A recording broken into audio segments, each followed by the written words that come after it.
આજે જે આપણે નવું ચેપ્ટર જે શરૂ કરવાનું છે, ચેપ્ટર નંબર 5, જેનું નામ છે ગતિના નિયમો. એ ગતિના નિયમો એટલે કે કોઈ પદાર્થ અથવા તો એ બિંદુવત હોય કે કોઈ પણ રીતના કોઈ પદાર્થની ગતિમાં હોય ત્યારે જે ગતિના નિયમો છે એની વાત કરવાની છે.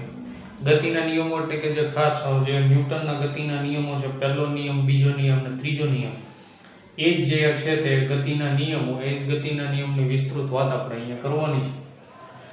બીજી એક વાત કે ગતિ કોને કહેવાય, એટલે કે ગતિ ક્યારે કરતું કહેવાય કોઈ પણ પદાર્થ છે અથવા તો કોઈ પણ કણ છે. જ્યારે કોઈ પણ કણ કે પદાર્થ સમયની સાથે એના સ્થાનમાં ફેરફાર થતો હોય ત્યારે એ પદાર્થ ગતિમાં છે તેમ કહી શકાય. એટલે પહેલી તો વ્યાખ્યા આપણે એક લખી શકીએ કે કોઈ પણ પદાર્થ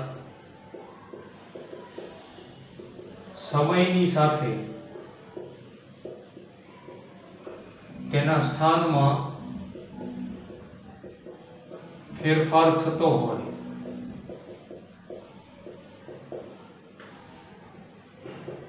તો તે પદાર્થ ગતિમાં છે તેમ કહેવાય.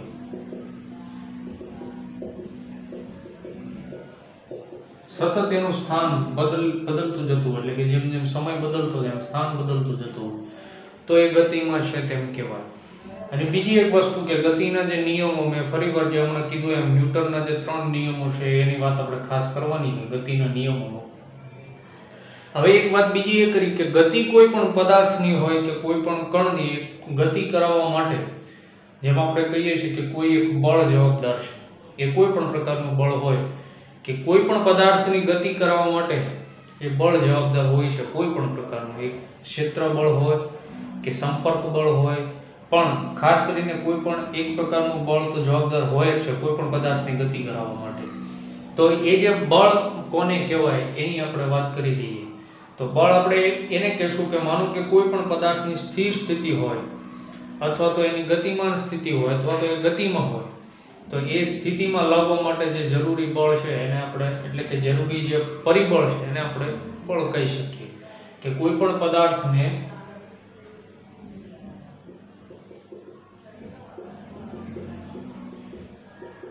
તેની સ્થિર સ્થિતિમાંથી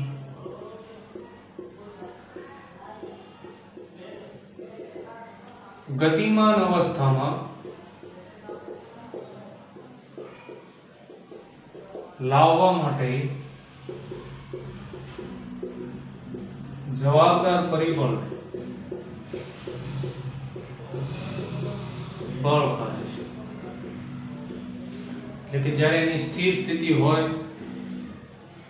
સ્થિર સ્થિતિમાંથી ગતિમાન અવસ્થામાં, અથવા તો આપણે બીજી રીતના કહી શકીએ કે જ્યારે ગતિમાન અવસ્થામાં હોય અથવા તો ગતિમાન અવસ્થામાંથી સ્થિર અવસ્થામાં, આનાથી ઉલટું કે કોઈ પણ પદાર્થ હોય એ ગતિમાન અવસ્થામાં હોય તો એને ગતિમાનમાંથી સ્થિર અવસ્થામાં લાવવા માટે પણ જે જવાબદાર પરિબળ છે એને આપણે બળ કહી શકીએ. તો આ વાત થઈ ગઈ બળની. હવે બીજું જે છે ગતિના નિયમોમાં, ગતિના નિયમોની વાત કરશું, એને જે લગતું જે ભૌતિક વિજ્ઞાનની આખી જે શાખા છે એને આપણે ગતિશાસ્ત્ર કહીશું.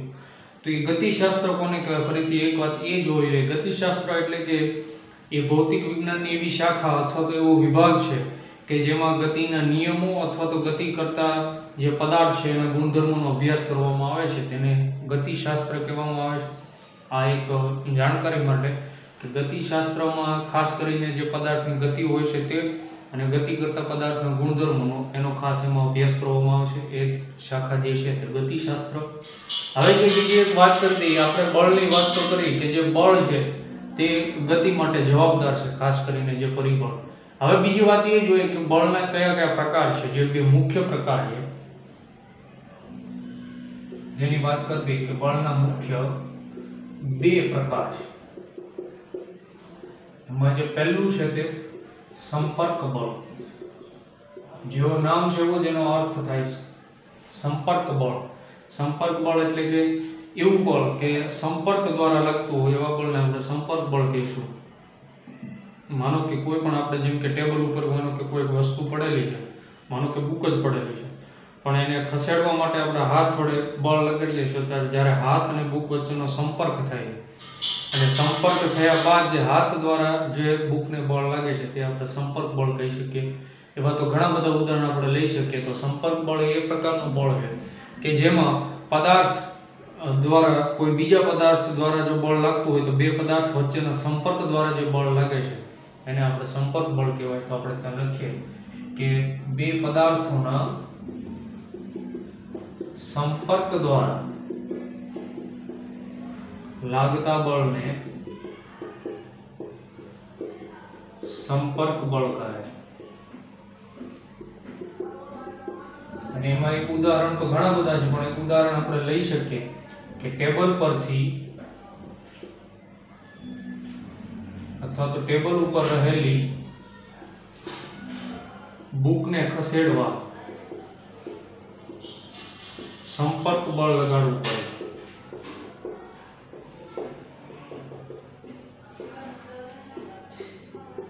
આ ઉપરાંત સંપર્ક બળના તો ઘણા બધા ઉદાહરણ છે, પણ આ એક આપણે સમજવા માટે કે ટેબલ ઉપર રહેલી બુકને આપણે ખસેડવા સંપર્ક બળ લગાડવું પડે, અથવા તો કોઈ વસ્તુને ખસેડવા સંપર્ક બળ લગાડવું પડે, અથવા તો આપણે કોઈ વસ્તુને ગતિમાં લાવવા માટે પણ આપણે સંપર્ક બળ લગાડવું પડે. જેમ કે ફૂટબોલને બોલ હોય એને કિક મારી તો એ ઉછળાય, કોઈ બોલને આપણે અથવા તો કોઈ પદાર્થને આપણે ઉધ્વ દિશામાં ફેંકવો હોય તો પણ એને બળ લગાડવું પડે.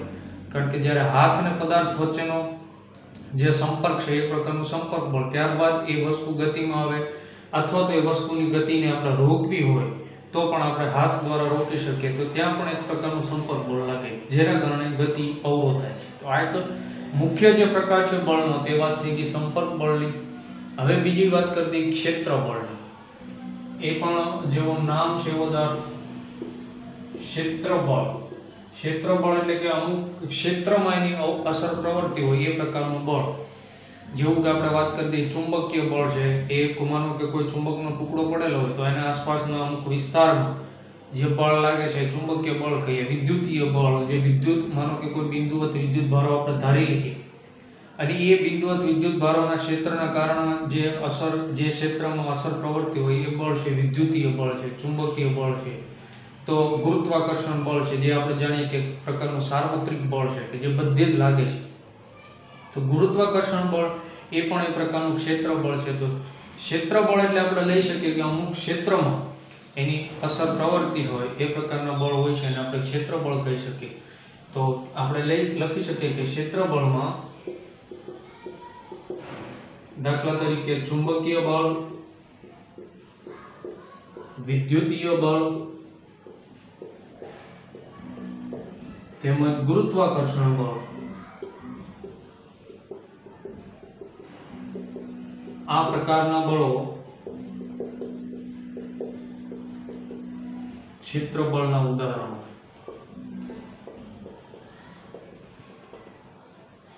ક્ષેત્ર બળમાં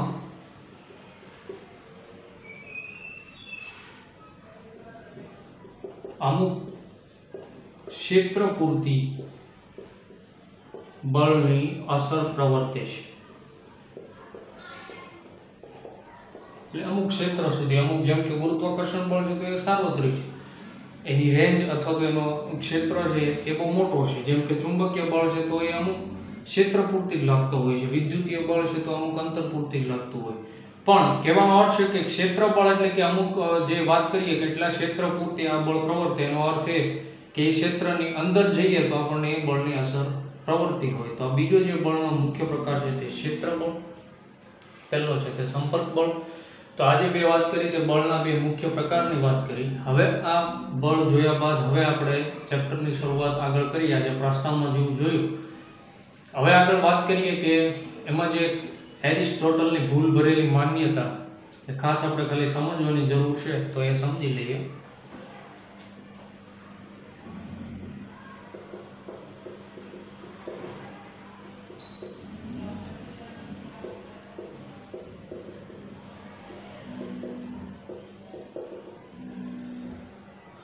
જે એરિસ્ટોટલની ભૂલ ભરેલી માન્યતા એ ખાલી આપણે સમજવાની જરૂર છે. એરિસ્ટોટલે એવું વિધાન આપેલું કે કોઈ વસ્તુ હોય છે એને સ્થિર સ્થિતિમાંથી ગતિમાં લાવવા માટે અથવા તો ગતિમાન અવસ્થા ચાલુ રાખવા માટે એના ઉપર બાહ્ય બળ લગાવવું જરૂરી છે. જેમ કે એને ઉદાહરણ આપ્યું કે જે ધનુષમાંથી છોડેલું બાણ હોય છે એ આગળ જે હવાનો અવરોધ એટલે કે જે હવા પાછળની તરફ ધકેલાતી હોય છે, એના કારણે બળ લાગવાના કારણે આગળ જતું હોય છે. આ એક એરિસ્ટોટલની માન્યતા હતી, જે એટલે કે એને એવું વિધાન આપેલું ફરીવાર કે કોઈ એક વસ્તુ સ્થિર હોય કે ગતિમાન અવસ્થામાં હોય તો એને ચાલુ રાખવા માટે, એટલે ગતિમાન અવસ્થા ચાલુ રાખવા માટે એને બાહ્ય બળ લગાડવું જરૂરી છે. એ એરિસ્ટોટલની જે વિધાન હતું, પણ આમાં જે ભૂલ ભરેલી માન્યતા અથવા તો જે સ્વીકારવામાં ન આવી એવું હતું કે એરિસ્ટોટલનું જે કહેવું હતું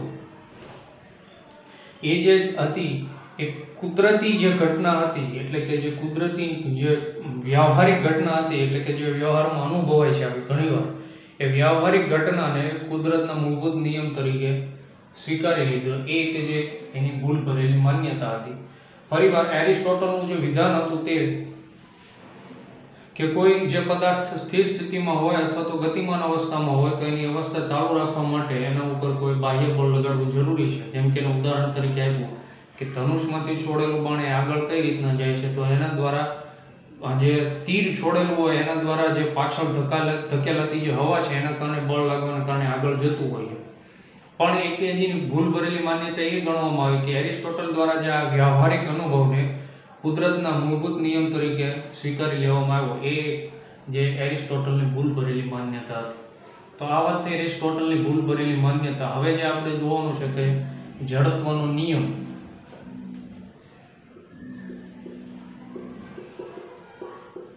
અને એ આપણે કહી શકીએ કે જે ગેલેલિયોનો નિયમ છે, પ્રયોગ કહી શકીએ આપણે, એનું આપણે અહીંયા વર્ણન જોવાનું છે. જડત્વનો નિયમ કે જે ગેલેલિયોએ જે પ્રયોગ કર્યો હતો એના ઉપરથી જે નિષ્કર્ષ તાર્યું છે એની આપણે વાત કરવાની છે. તો એનો જે નિયમ હતો કે એને એક આવી ઢાળવાળી સપાટી લીધી, આખું એક ઢાળવાળી સપાટી છે, તો ઉપરથી ટોચ ઉપરથી એક બોલને નીચે ગતિ કરાવવામાં આવે છે આ દિશામાં. તો જ્યારે એ બોલ અહીંયા સ્થિર સ્થિતિમાં હોય ત્યારે જ્યાંથી એને ગતિ કરવા માટે છોડવામાં આવે તો જેમ જેમ એ નીચે ઢાળ ઉપરથી આવે તેમ એનો વેગ વધે છે. એટલે નીચે આવે છે ત્યારે એનો વેગ વધે છે. આ જે ગેલેલિયોનો પ્રયોગ છે એની વાત કરીએ છીએ. ત્યારબાદ જે બીજી ઢાળવાળી સપાટી લીધી, એમાં નીચે છેડેથી બોલને ઉપર તરફ ગતિ કરવામાં આવે છે, એટલે નીચેથી બળ લગાડીને ઉપર ઢાળ તરફ ગતિ કરવામાં આવે છે. તો જ્યારે એ બોલ ઉપર તરફ ગતિ કરે છે ત્યારે તેનો વેગ ઘટે છે. અને ત્રીજો પ્રયોગ એ કર્યો કે એને એક સમસ્થિતિ સપાટી લીધી, એના ઉપર એક કોઈ બોલ રાખ્યો.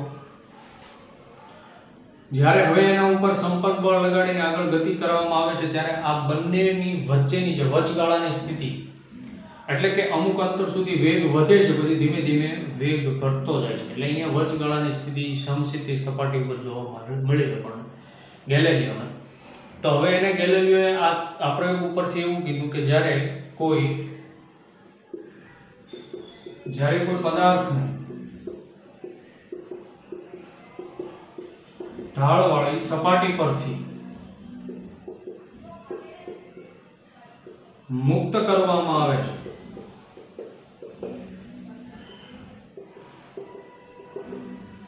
ત્યારે તે નીચે આવતા તે પદાર્થનો વેગ વધે છે.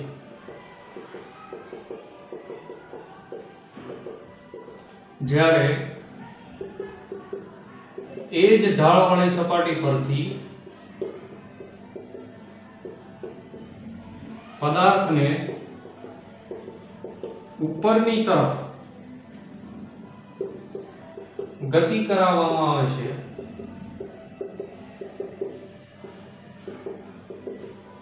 ત્યારે તેનો વેગ ઘટે. જ્યારે સમસ્થિતિ સપાટી પર બંને વચ્ચેની વચગાળાની પરિસ્થિતિ જોવા મળે છે.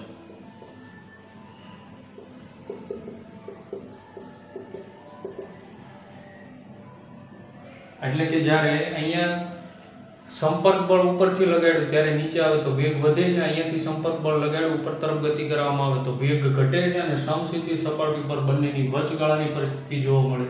તો આના ઉપરથી ગેલેલિયોએ એવો નિષ્કર્ષ તાર્યો કે જ્યારે સમસ્થિતિ સપાટી ઉપર કોઈ પદાર્થની ગતિ કરવામાં આવે ત્યારે તેના ઉપર કોઈ બાહ્ય બળ લગાડવામાં ન આવે તો એ પદાર્થ અચળ વેગી ગતિ કરતો હોવો જોઈએ. એનો અર્થ એ કે અહીંયા જડત્વના નિયમ તરફ દોરી લઈ જાય, એટલે કે જડત્વનો નિયમ જે આપણે છે તો હમણાં જોવાનો, પણ ગેલેલિયોનો જે કહેવાનો અર્થ એ હતો કે જ્યારે કોઈ પદાર્થ ઉપર કોઈ પણ પ્રકારનું બળ લગાડવામાં, બાહ્ય બળ લગાડવામાં ન આવે તો એ અચળ વેગી ગતિ કરતો પદાર્થ, એટલે એક પ્રકારની અચળ વેગી ગતિ ચાલુ રાખશે અથવા તો સ્થિર, માનો કે અહીંયા છે આ પદાર્થ, એના ઉપર કોઈ બાહ્ય બળ લગાડવામાં ન આવેલું હોય તો અહીંયા જ રહે, અહીંયાથી આગળ વધવાનું નથી. એટલે કે હવે જો એનો નિષ્કર્ષ હતો એ આપણે લખીએ.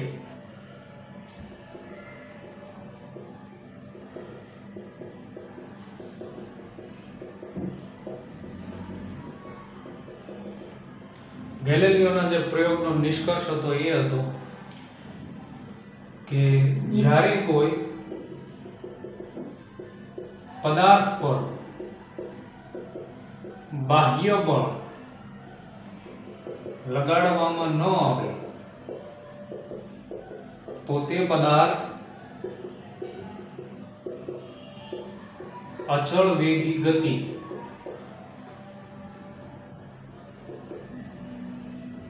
શરૂ રાખે અથવા તો અચળ વેગી ગતિ નિયમિત રહી છે. જ્યારે કોઈ પદાર્થ પર બાહ્ય બળ લગાડવામાં ન આવે ત્યાં સુધી અથવા તો ન આવે તો તે પદાર્થ અચળ વેગી ગતિ શરૂ રાખે અથવા તો જે એવું માનો કે કોઈ સ્થિર સ્થિતિમાં હોય તો એની સ્થિતિ સ્થિર રહે અથવા તો અચળ વેગી ગતિ કરતો હોય તો એ પદાર્થ અચળ વેગી ગતિ શરૂ રાખે. તો આ વાત થઈ ગેલેલિયોના પ્રયોગનો નિષ્કર્ષ.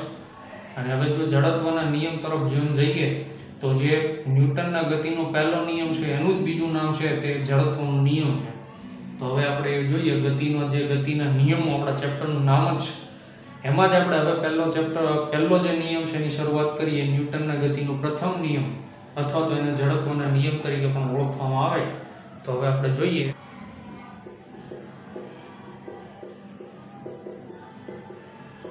ન્યૂટનના ગતિનો પ્રથમ નિયમ અથવા તો એને જડત્વનો નિયમ પણ કહેવામાં આવે છે. જડત્વનો નિયમ. હવે આપણે ન્યૂટનના ગતિનો પ્રથમ નિયમ જોઈએ, જેને આપણે જડત્વના નિયમ તરીકે ઓળખવાના છે. એ પહેલા આપણે એક વસ્તુ સમજીએ કે જ્યારે કોઈ પદાર્થ ગતિ કરતો હોય અથવા તો કોઈ પદાર્થ સ્થિર સ્થિતિમાં પડેલો હોય, તો જ્યારે કોઈ પદાર્થ સ્થિર સ્થિતિમાં પડેલો છે અથવા તો એ કોઈ ગતિ કરે છે તો ક્યાં સુધી સ્થિર રહેશે અથવા તો ક્યાં સુધી ગતિ કરશે?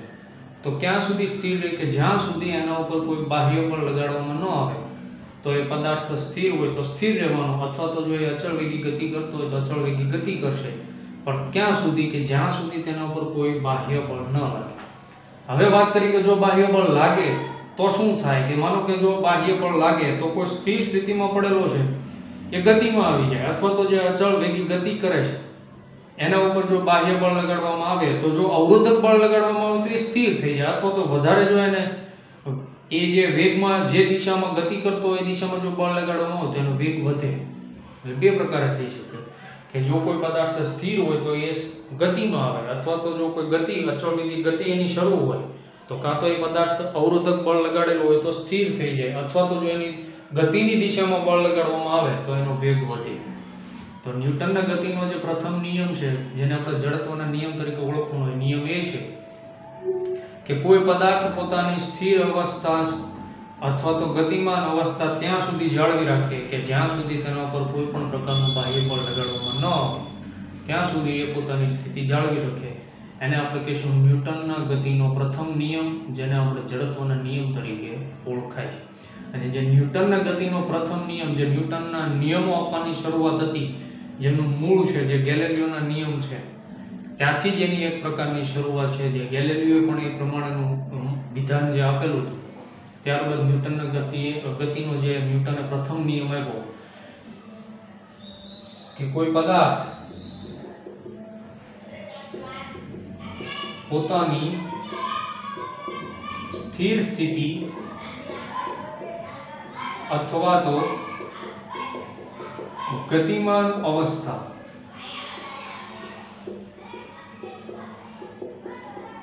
ત્યાં સુધી જાળવી રાખે કે જ્યાં સુધી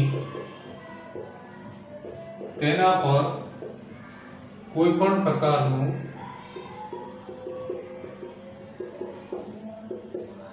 બાહ્ય બળ ન લાગે. ન્યૂટનના ગતિનો જે પ્રથમ નિયમ છે, જડત્વનો નિયમ, કે કોઈ પદાર્થ પોતાની સ્થિર સ્થિતિ અથવા તો ગતિમાન અવસ્થા ત્યાં સુધી જાળવી રાખે કે જ્યાં સુધી તેના પર કોઈ પણ પ્રકારનું બાહ્ય બળ ન લાગે, ત્યાં સુધી એ પ્રકારની એ બંને અવસ્થા જાળવી રાખે. ત્યારબાદ કે બાહ્ય બળ લાગી ગયું અથવા તો બાહ્ય બળ લગાડવાની શરૂઆત થઈ જાય તો એ પોતાની સ્થિર અવસ્થા સ્થિર નથી રહેતી અથવા તો એની ગતિમાન અવસ્થા ગતિમાન નથી રહેતી. કારણ કે તો ગતિમાન અવસ્થા છે કાં તો એ છે અવસ્થામાં વેગ વધે બાહ્ય બળ લગાડવાથી, અથવા તો જો અવરોધક બળ લગાડવામાં આવે તો એની ગતિ અટકી. તો આને આપણે કહીશું જડત્વનો નિયમ અને જે છે ન્યૂટનના ગતિનો પ્રથમ નિયમ. પણ અહીંયા એક આપણે વસ્તુ ખાસ ધ્યાન રાખવાની કે આ પરિસ્થિતિમાં જે છે તે આપણે કોઈ પણ પ્રકારનું જે બીજા બળ છે તે આપણે અવગણવાના છે. કે જો કોઈ આંતરિક બળ હોય અથવા તો બીજી કોઈ ખાસ વાત કરીએ કે જો કોઈ ઘન પદાર્થ હોય અથવા તો માનો કે કોઈ પ્રવાહી પદાર્થ હોય તો એને જે ક્ષામતા બળ લાગે છે, એટલે કે તરલ, માનો કે કોઈ પ્રવાહી હોય, કોઈ આગળ જતું હોય તો એને જે આપણે લાગે છે શાંતા બળ છે, તે કોઈ ઘન પદાર્થની વાત કરતા હોય તો એ જ્યારે ગતિ કરતું હોય તો એના માટેનું જે ઘર્ષણ બળ છે તે એ પ્રકારના બળ છે આપણે આ નિયમમાં, એટલે કે આ સમજવા પૂરતે આપણે અહીંયા અવગણવાના છે કે અહીંયા નથી લાગતા એ રીતના આપણે વિચારવાનું છે. બાકી તો ઘર્ષણ બળ તો પ્રવાહી હોય તો પણ ભલે, વાયુ હોય તો પણ ભલે, ઘન હોય તો પણ ભલે, પણ ઘર્ષણ બળ કોઈને કોઈ પ્રકારનું તો લાગવાનું છે. પણ અહીંયા જે ન્યૂટનના ગતિનો પ્રથમ નિયમ અથવા તો જડત્વનો નિયમ આપણે એ અર્થમાં સમજવાનો છે કે અહીંયા કોઈ પણ પ્રકારના ઘર્ષણ બળ લાગતા નથી. એ પરિસ્થિતિમાં આપણે સમજવાનું કે કોઈ પણ પદાર્થ પોતાની સ્થિર સ્થિતિ અથવા તો ગતિમાન અવસ્થા ત્યાં સુધી જાળવી રાખે કે જ્યાં સુધી તેના ઉપર કોઈ પણ પ્રકારનું બાહ્ય બળ ન લાગે. પણ અહીંયા ખાસ ધ્યાન રાખવાનું કે આપણે ઘર્ષણ બળ અવગણીએ છીએ. બાકી જો ઘર્ષણ બળને અવગણીએ નહીં તો એક વાત સીધી જ છે કે જો કોઈ પણ ગતિને, કોઈ પણ પદાર્થને આપણે ગતિમાં એકવાર લાવી દઈએ તો એની ગતિ આપણે અહીંયા ઘર્ષણ બળને જો આપણે અવગણીએ નહીં, એટલે કે એમને જો રાખીએ ઘર્ષણ બળની સ્થિતિમાં, તો એ ગતિ અટકી જવાની છે કોઈ પણ જગ્યાએ આગળ, એટલે કે એમનું સતત શરૂ રહેવાની નથી, કારણ કે ઘર્ષણ બળ તો લાગવાનું છે. પણ આપણે આ કેસમાં ઘર્ષણ બળને અવગણીએ. તો આ વાત થઈ ગઈ ન્યૂટનના ગતિનો પ્રથમ નિયમ. હવે આપણે આગળના વિડીયોમાં જે ન્યૂટનના ગતિનો જે બીજો નિયમ છે તે આપણે એના વિશે ચર્ચા કરીશું.